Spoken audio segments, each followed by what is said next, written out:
Some lifestyle habits can have very subtle effects. For example, major life events and changes, like a new living situation, moving to a new area, travel, even new relationships or new friends, the birth of a new baby, any kind of traumatic experience, and all advanced diseases, all of these are going to have long-term subtle repercussions on your life. And having an erratic daily schedule or no routine can make it difficult for you to maintain a stability.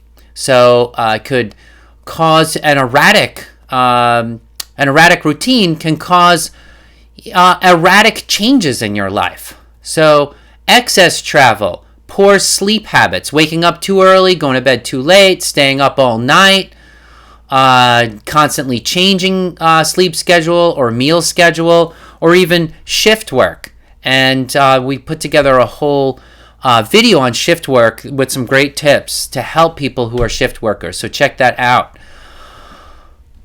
Eating food or drugs that alter the mind is going to have long-term subtle effects on you. Whether that's something simple like sugar or caffeine or tobacco or alcohol or marijuana or psychedelics. Exposure to toxicity can have subtle long-term effects that are unpredictable. Any kind of intense activities like intense sports or exercises, marathons, triathlons, high-risk activities like skydiving, hot air balloon, and hang gliding. Even too much pranayama, rapid breathing with pranayama can make you feel like you're floating. It can create a sense of detachment, and that's the opposite of being grounded. A hot sauna can make you dizzy and a little spacey.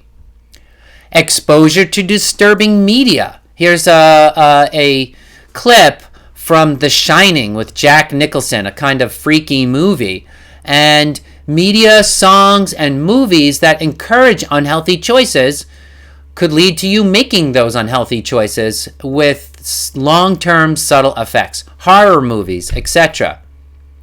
Even spending too much time in your head.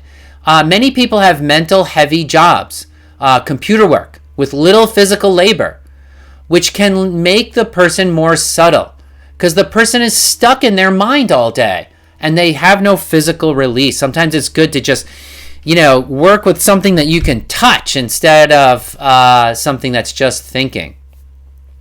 Even loneliness or isolation or too much meditation can create or increase subtleness.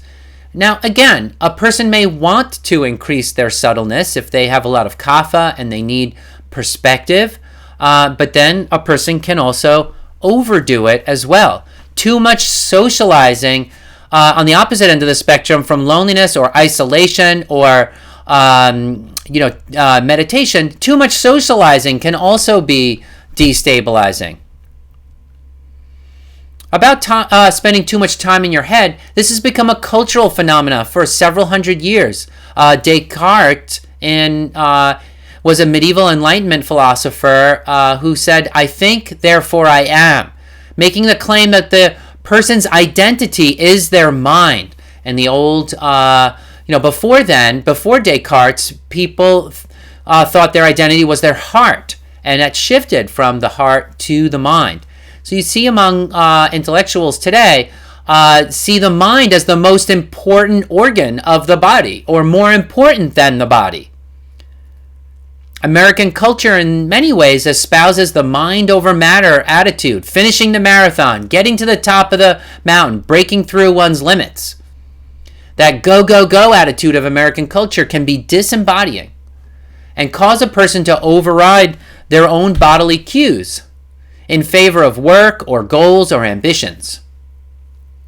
Even identification with your feelings is more subtle than identification with your acts, right? So emphasizing feelings and emotions instead of acts and reality or material is more subtle. And again, could be good, could be bad, depends on the extent and for the individual.